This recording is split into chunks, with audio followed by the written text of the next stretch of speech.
it is. It may be Taoism, Buddhist, Hinduism, Muslim, and I don't have a problem with people practicing a religion. I'm just saying that my first introduction to religion wasn't great. So whenever I think about religion, I'm brought back to this feeling of that didn't care much, right?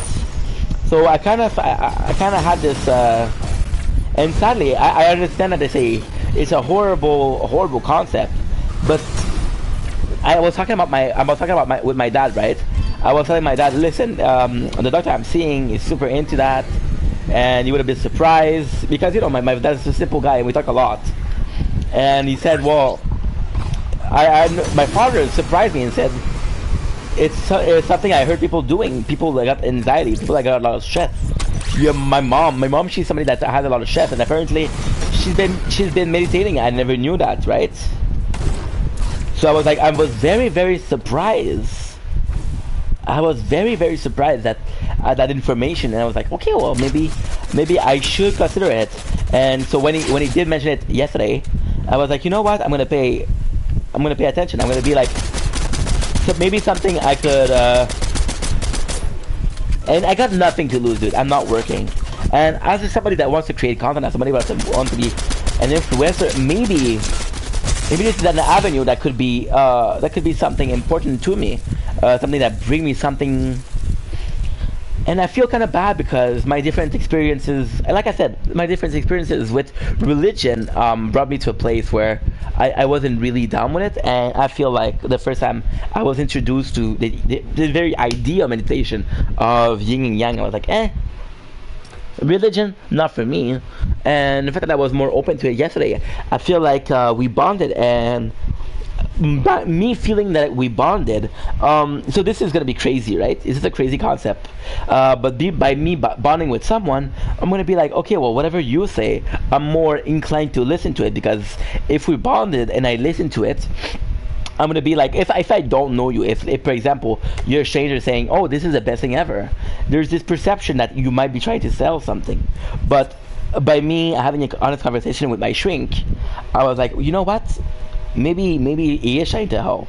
And it's kind of complicated because, yeah, you think you the normal idea is, yeah, I'm seeing this doctor, and this doctor, I'm seeing him because I want help.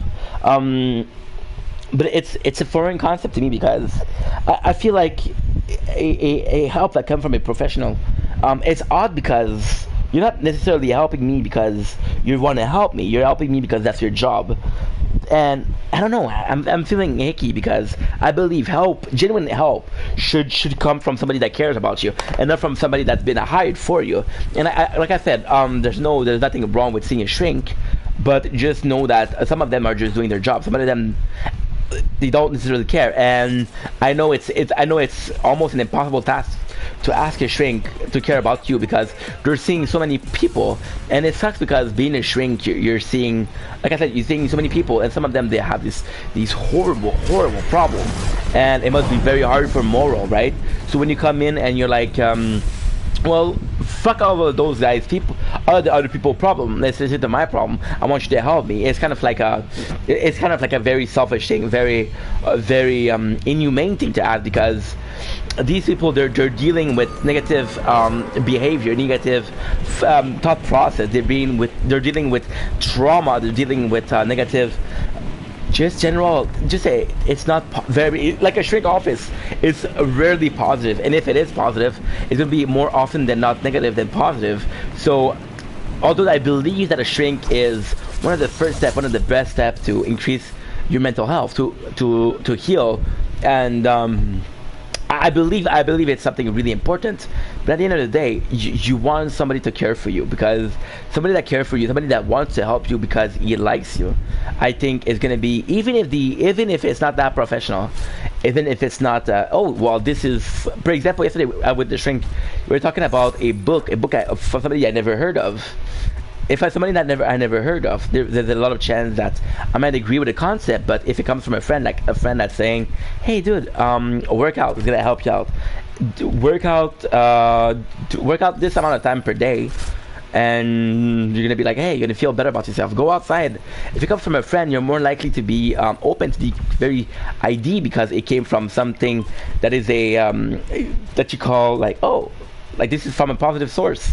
I was talking with this guy, a new friend I made this morning, about the comfort zone, and it's funny because I feel like a friend is more of a comfort zone than a specialist, but at the same time, in that comfort zone, a comfort zone is something very, very weird because most of the time it's like a self-made gel. You have this perception that everything that is happening in that comfort zone is positive, right? Oh, nice move, nice. Well thought, well made plan, and I got 21 bullets. Look. So you have this comfort zone, and most of the time, like, I don't think a comfort zone is automatically toxic. I believe it can be toxic if you are super reliant on the comfort zone. But it's hard because the concept of a comfort zone is a concept of a of like a bubble, if you will, around you that keeps you in a safe spot, right? But that bubble, it can be as small as a chair. But it can be as big as a castle. It's all what you make of it, right? So the concept that a friend is in your comfort zone, but can still bring you something positive. It's something it's something I always think about. It's something that could bring people. I don't know. It's all a question of perception. It's all a question of what the future brings, and we never know what the future is going to bring. So it's all a question of what's going on right now, and it's crazy because, for example, I've been talking about feeling depressed for like the last. I want to say like, oh fuck, out of life. I want to say like the last month and a half, and it's crazy because you're gonna have this mental health issue, and you gotta get super good advice, and they're only gonna register in your brain when you're feeling better.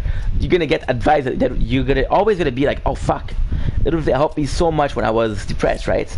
So it's all a matter of doing the best with what you have, with what's in front of you. Because if you're able to take the positive out of everything, it goes back to the perception of a half-filled cup in an half-empty cup, right? It's the same. The cup has the same amount of water. It's just a matter of how I choose to see it. So yeah, so all of this to say, I'm very optimistic. I'm feeling a lot better. I'm feeling good. Hey, DC 199, bro. Sorry, bro. I just saw your message. How you doing, my guy? This is the friend I've been talking to you about, guys. We made a new friend this morning. Super cool dude. I would give him a shout out. I would say, hey, go follow the dude, but he's not a streamer, so no shout out, my boy. I'm very excited to play and a summer event. Listen, I've been telling you guys that I think that the